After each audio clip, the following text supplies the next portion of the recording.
Ouais, je reste debout. Sortez? Okay. Hi everyone, thanks for being here. So today we're going to talk about privacy and identity with NFTs and how it's one of the main subjects right now.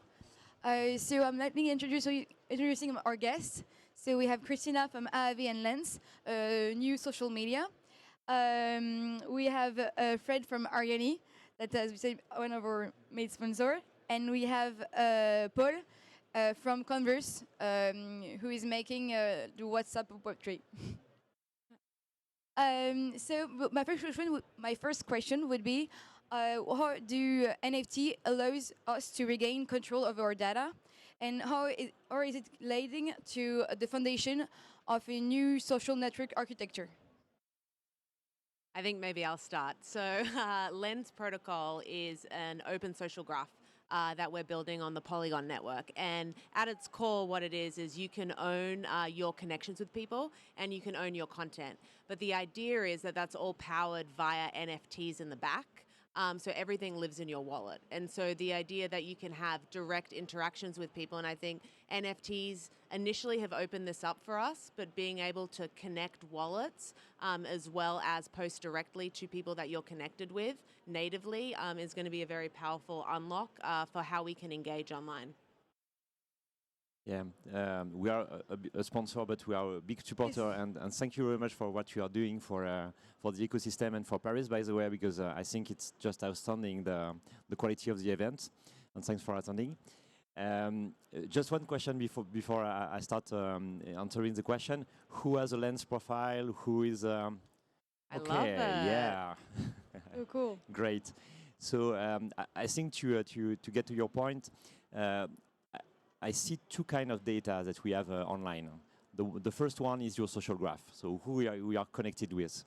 And when you think about it, we all spent a lot of time creating a social graph on Twitter, on Instagram, on Facebook, or whatever. And this is just something that you will never own. Just because your profile is not your profile, it's just an entry, an access to a system that you don't own, and you are just a host into a platform. And this is probably what represents the most this switch from Web 2.0 to Web 3, the social graph, because as long as you are dependent onto the platform you are using to communicate, you will not have the opportunity as a builder, as a startup, to build on top of those platforms if you are not allowed to do it. And as a user, you will not be able to switch from a system to another, to platform to another, because you think that this is more innovative or more compliant to what you want. So it's the first part of the data that can be represented by NFTs, by the way. And this social graph, if every single profile is an NFT, and this is what you do with Lens, if every single followers is also an NFT, we can regain control over our social graph. The second thing is all the connection we have and all the data that are created by the creators and by the brands. And this is more that we do what we do at Arianee. We provide brands and we provide the market with solution to represent content and connection from brands to users through NFTs. And for me, NFTs are just the new personal data. So in the old architecture of the internet, we all rely onto a centralized platform where we are just one user in a database. In the future, and it's happening now, by the way, and you can see it at NFT Paris, all our data can be represented by NFTs, which also means that we can choose different wallets to store and to custody different kind of NFTs. I don't want to mix my personal data with the data, my personal data as private life and my personal data for my professional life. And I won't want also to mix those data with my healthcare data, so everything about my health. So it's an opportunity to create different wallets, to store in this different wallet, different kind of information, and to choose what we expose when we have a transaction with someone. Yeah, well, I agree with all that you just Thank said, you very but I much, have Paul. something to add actually. Yeah, I want to go back to the point about builders that you mentioned. Actually, today, if you're a builder and you want to build a Twitter app or something, like I just don't advise you to do so because like they will close the API, they will not allow you to actually access the network because NFTs are open and the fact that people own their social graph. Builders can actually innovate way more than in a Web2 world. And actually, Twitter like it was open before, and most of the like key features of Twitter were built by other builders. And this is happening again in Web3. And what's great about it is like it's pure innovation, pure competition also for builders. And like in the end, the one who will win will not be the one who is like better at like keeping your data for them, is the one who innovate and who bring the real value for the users. So that's also something that is a bit scary for builders because like the competition is very open, but in the end the user will benefit from it, I guess. Yeah, I think that's a great point. Lens has been live for 6 months now, and we have over 100 applications that have been built. We probably have about 10 that are really production ready. But the interesting thing is that some of these builders are just 1 or 2 person teams, and they have 20,000 daily active users from the get-go because they don't have to compete with these walled gardens. And we saw with Be Real, what an interesting application. It broke out, but now it's becoming a feature within bigger apps. And Be Real, TBD, it's a great company. I think it's actually French as well, Yes. French founders. But they're really struggling now because TikTok has now added it in, Instagram has also, and so you won't have that in Web3. If you build an interesting experience and community, you can actually protect that, provided that you keep building for the user. And finally, being able to shift from being the product to the actual user, I think is very powerful for the experiences that we can have online, because we're also able to fully control those experiences as well. And so something that I think is really interesting about Lens is you don't necessarily only have to build a front end. When I think about Web3 social media, we're actually unbundling the entire stack. So everything from the front end to the algorithms to the moderation. And so you're able to actually pick and choose your full, verticalized experience. And builders are actually able to innovate at all levels of the stack. So you could build a premium feature that maybe someone wants to add to their front end, and you're able to do that and customize and pay for it. So I think Snapchat, with their $3.99 feature, and they have 2 million users, is a great example of these premium features, although they're within Snapchat, but people are willing to pay for that customization on social media. Great. So as you just said, Web3 has so many great, really positive aspects. But there is, because you own your data, and also you don't have to trust any third parties. But there is one point that I wanted to talk about. It was the transparency of this data, and how is it possible to still have kind of a private life and not to show everything and everyone. I can start. Well, actually, it's not because it's decentralized that it has to be only public. Like there are technologies that allow you to have a private life, as you said, but within a decentralized network. So to give you an example, like our app Converse, so WhatsApp for Web3, as you said, is based on a protocol which is called XMTP. It is or aims to be decentralized.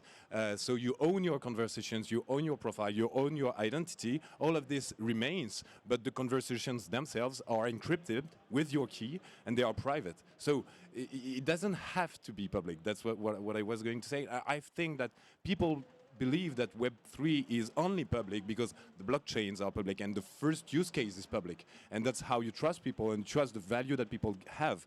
But it doesn't have to be that way for every single use case. And there are protocols that actually are private and decentralized. Yeah, definitely the disruption here is not transparency. It's more the ability to verify and to find the source of something. So a proof of ownership, and to be able to verify that the ownership of something belongs to you, that you can demonstrate that you control an asset, or that this asset is coming from a specific wallet. As an example, when we work with brands, what you will want to be able to do is to verify that the proof of ownership and the digital passport that you get from a product is coming from the right brand. But you will not want, as a brand, to show and to expose all your data to the market. You will not want all your inventory and all your sales to be known by your competitors. And this is what you can do, by the way, with cryptography and with the existing technology. You will have the ability as a user to verify that you have something that is coming from the right brands. It's okay. And you will have the ability to decrypt information that is your information about a product.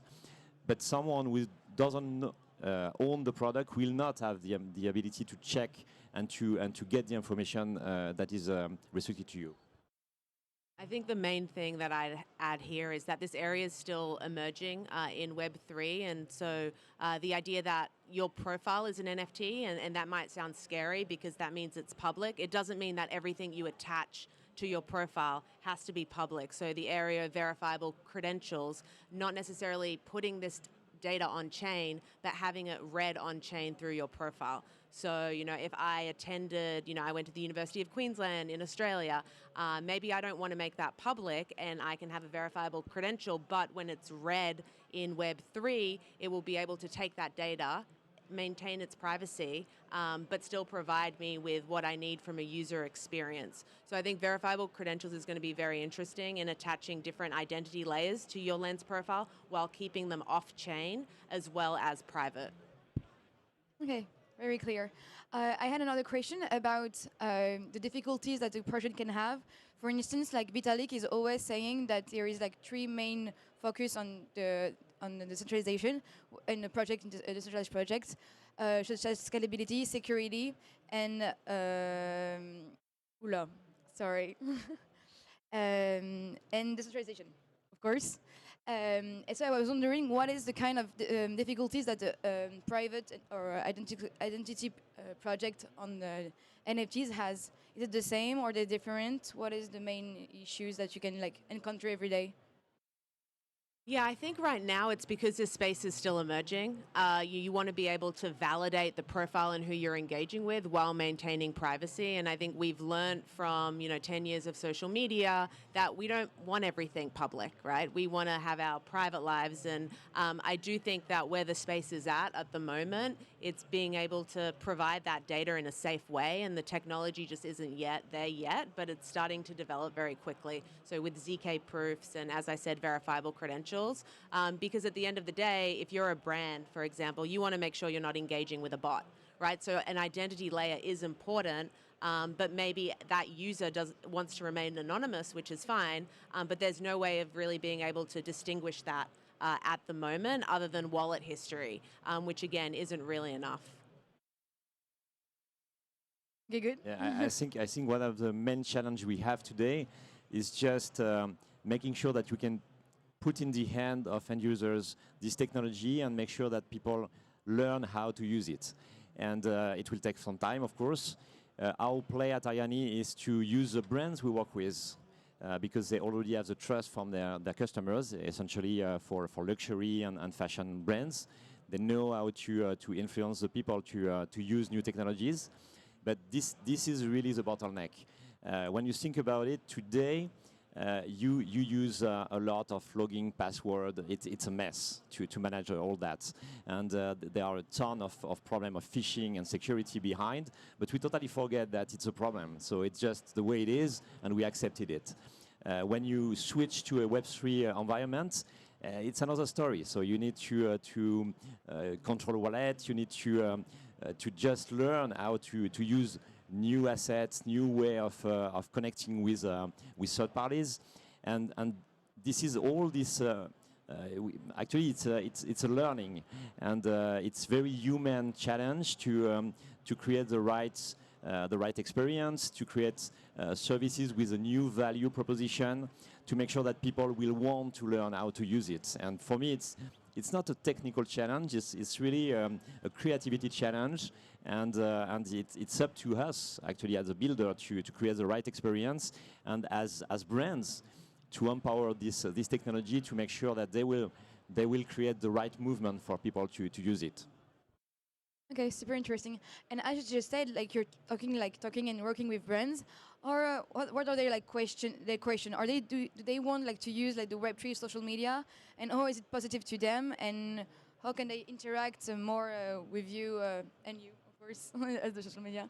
How is it I mean, sorry, like what are like the opportunities that the game can bring and that you can bring to them? So the keyword, the main keyword is digital sovereignty.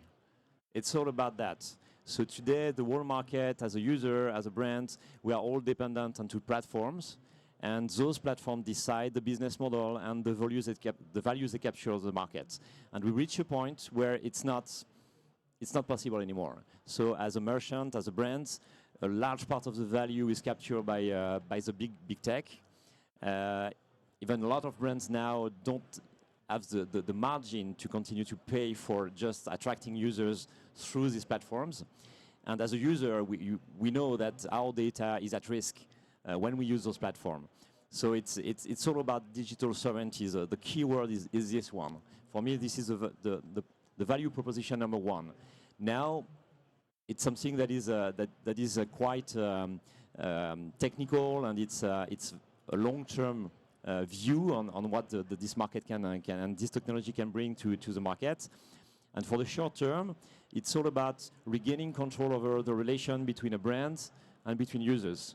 So making sure that you create a direct connection, direct channel to communicate with those users, because this will unlock new possibilities and new innovation for brands.